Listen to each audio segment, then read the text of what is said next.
बिस्मिल्लाहिर्रहमानिर्रहीम। अस्सलाम वालेकुम नाज़रीन। लाहौर पूछता है प्रोग्राम के साथ आपका मेज़बान अली हमजा आपकी खिदमत में हाजिर है। नाज़रीन, हमारे साथ सरदार लतीफ़ खोसा साहब मौजूद हैं और ये सीट जीतने में कामयाब हो गए। इनसे बातचीत करते हैं। अस्सलाम वालेकुम। वालेकुम सलाम। सर, खैरियत से आप? अल्लाह का शुक्र। सर, सबसे पहले ये बताएं कि जहाँ इस अंदाज में झंडू फिर गया, आप अपनी सीट निकालने में कैसे कामयाब हो गए? लोगों की ताकत, आवाम की ताकत से, लोगों की ताकत से। सर, हमने देखा कि रात को कुछ रिजल्ट हो आ रहे थे, ये 3-4 बजे के बाद ऐसा क्या हुआ कि रिजल्ट्स में इतनी तब्दीली आ गई? देखें, हमने वकीलों की टीम भेज दी थी। जो ही पोलिंग बंद हुई, आरओ के दफ्तर के आगे हमारी टीमों ने जाके बैठ गए थे और उसके बाद 11 बजे जब हुआ तो हमने एक और भेजा।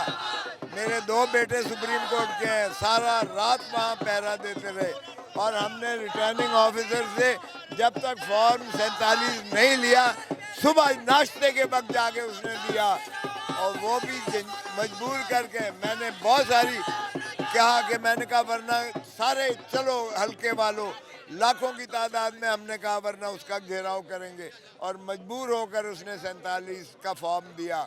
हालांकि बाकी हमारे जो जीते हुए थे उसने हमारी जो है डॉक्टर यास्मीन राशिद को जो है सलमान अकरम राजा आखिरी वक्त तक जीत रहे थे और जीते हुए हैं, उनको हराया गया। इसी तरह हमारे उम्मीदवारों को जिस तरह से हराया गया है वो झुर्लू हमने नहीं फेरने दिया। बाहर के हमने वहाँ पूरा पहरा दिया और पूरी जाके वकला बरादरी को वहाँ जाके बिठा दिया था और हमारे जितने मौजूदीन थे सारी रात उन्होंने वहाँ जाके मुआसरा किया। सर, आपने तो मुतालबा किया कि जो है खान साहब उन्हें रिहा किया जाए, तो इस मुतालबे को कोई सीरियसली लेगा या क्या? मतलब क्योंकि बहरहाल आप लोगों ने अपनी बोर्ड की ताकत से इस तादाद में अपनी सीट्स और पावर तो शो किया।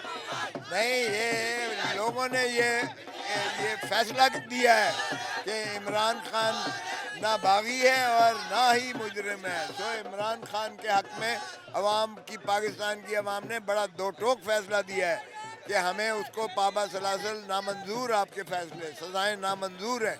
और मैं इसलिए तकाजा किया है मैंने कि आर्टिकल 45 में सदर पाकिस्तान जो है उसकी कलअदम करार दे और हम उसी को वज़ीर आज़म बनाएंगे, इमरान खान ही को, क्योंकि इमरान खान ने 129 सीटें धांधली के बावजूद ली हैं और 320 जो है वो मखसूस नशिस्तों में से भी हिस्सा मिलेगा। तो वैसे ही 170 जो मेजॉरिटी है उसकी सिंपल। मियां नवाज साहब जो है विक्ट्री स्पीच तैयार करके बैठे हुए हैं, ये क्या चीज़ सेलिब्रेट कर रहे हैं वो लोग? मियां नवाज शरीफ आपको अनकरीब जाते हुए नजर आएंगे और कहेंगे मुझे क्यों बुलाया। और यार, शर्म तुमको मगर नहीं आती? हारे हो, बेईमानी से तुम्हें जोरी से जिताया गया है। तुम्हारा क्या ख्याल है कि कौम मंजूर मानेगी इस बात को? तुम्हारी अपनी ज़मीर अंदर से तुम्हें मलामत करिए। कोई थोड़ा शर्म होता है, कोई हया होता है। जो ख्वाजा आसिफ ने खुद असेंबली में ये लफ्ज़ कहे थे तो उनको खुद जो है, मेरा मतलब है किस चीज़ की तकरीर, ये मातम का मुकाम है, तकरीर खुशी का मुकाम नहीं है। सरदार साहब, ख्वाजा साद रफीक साहब ने आपको जो है मुबारकबाद दी है। आप इस चीज़ को कैसे देखते हैं? देखें, आप बड़े दिल से अपनी हार तस्लीम कर रहे हैं। मैंने उन्हें वापसी में मैंने कहा कि जो इस सियासी निज़ाम के साथ इस मुल्क में हो रहा है, आइए खुदारा एक हम जो है ट्रूथ एंड रिकन्सिलिएशन कमीशन बनाएं और उसमें हम इहाता करें कि सियासतदान क्यों अपनी दाढ़ी गैरों के हाथ में। ये जो सपोर्ट आपको मिल रही है जीतने के बाद, जिस तरह से यहाँ पे जश्न मनाया जा रहा है, यार प्यार करते हैं लोग। कोई मेरा एस्कॉर्ट नहीं है, कोई गनमैन नहीं है, कोई पुलिस नहीं है, कोई ऐसी चीज़ नहीं है। लोगों का प्यार है जो उमड़ के आता है। इलेक्शन से पहले भी इसी तरह होता था, जब आप जाते थे हल्के में मेला लग जाता था। इलेक्शन के बाद भी। अच्छा सरदार साहब, इख्तिताम पे आपसे एक सवाल पूछना चाह रहा हूँ कि मैं भी एक मुस्लिम लीग नून के रहनुमा से मिला, वो बड़े पूरी उम्मीद है कि हमने इनके जो है ना आज़ाद उम्मीदवार तोड़ लेने हैं। तो ये जो आप पे नजरें लगा के बैठे हुई हैं दोनों जमातें, तो आप लोगों के पास क्या प्लान है? यार, पागलों की दुनिया में रहने में तो कोई रोक नहीं सकता है। तुम्हारा क्या ख्याल है कि हम जैसे बंदे वो इन गधों को के साथ जाते हैं, चोर डाकू लुटेरों के साथ जाते हैं, धरती माँ को लूटने वाले के साथ जाते हैं? हमारा कोई बंदा नहीं टूटने वाला। जो टूटने थे वो टूट चुके, जो गद्दार थे वो गद्दारी कर चुके, जो टाउट थे वो टाउटी कर चुके, जो किसी के गुमाश्ते थे वो गुमाश्ते हो चुके और जो लोटे हैं उनके ज़मानतें जब्त हुई हैं, आपने देख ही लिया है। तो इसलिए वो खटक को देखें, वो हार गया है, वो अलीम साहब, आप लोगों का क्या प्लान है कि अब आप हुकूमती बेंच पे जाके बैठना चाह रहे हैं या ऑपोजिशन करेंगे या क्या तरीके का? अगर हमें हुकूमत शादी अगर अक्सरियत मिलती है हम हुकूमत बनाएंगे। हम बिसाखियों की हुकूमत नहीं लेंगे, उससे तो हम ऑपोजिशन में बैठना पसंद करेंगे। कौम की खिदमत करेंगे, कौम की आवाज़ बनेंगे, मुल्क में जमहूरियत लाएंगे, मुल्क की में आइन की बालादस्ती होगी, पाकिस्तान की इज़्ज़त करवाएंगे हम किसी की जो है, और हर इदारे से हम तवक्को करेंगे कि वो अपने आइन में मुतय्यन शुदा दायरा हदूद व क़यूद में रहें।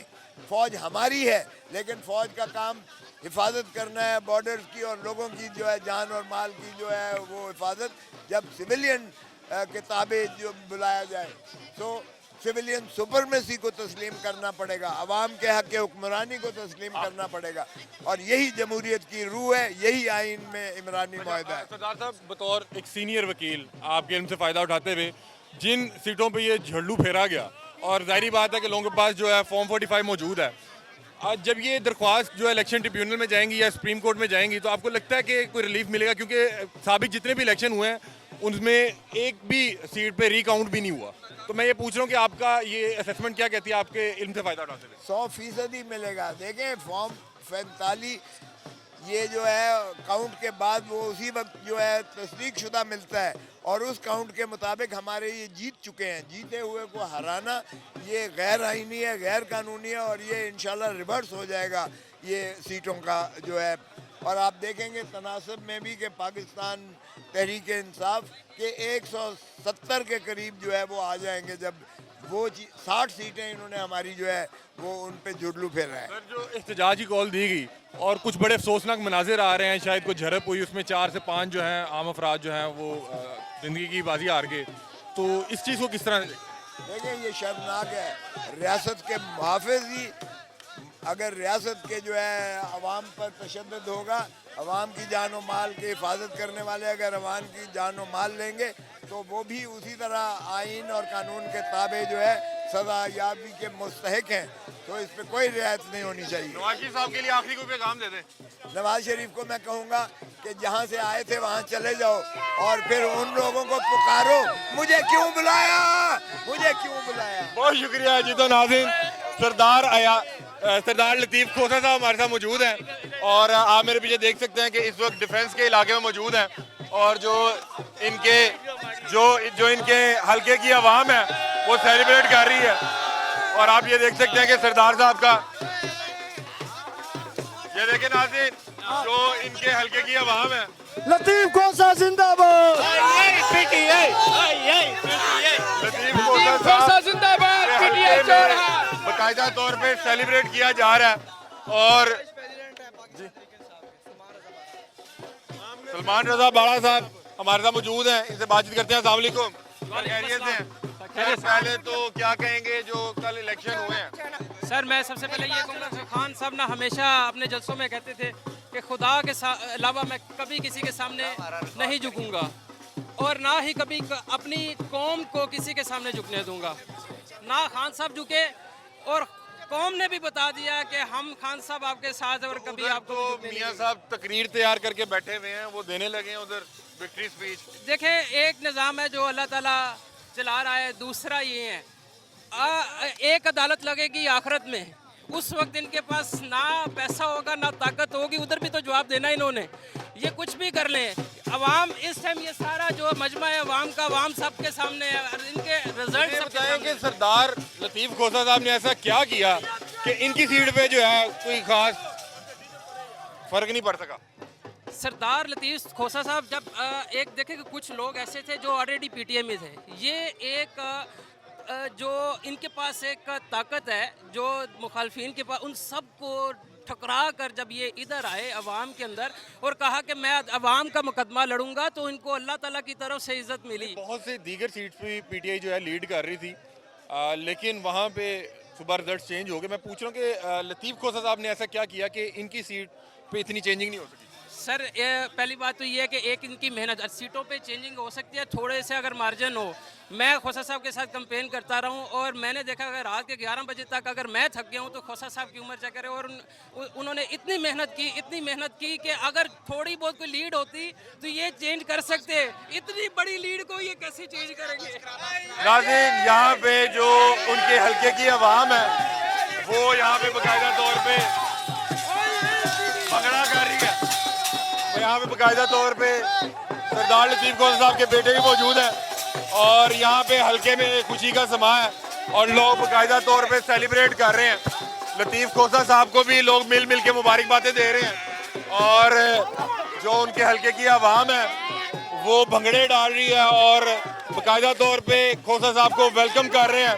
सरदार साहब खुश भी हैं और बाकायदा तौर पे आवाम में मौजूद हैं, आवाम उन्हें मुबारकबाद भी दे रही है। और यहाँ पे भंगड़े, ढोल और फूल की पत्तियाँ, ये देखें,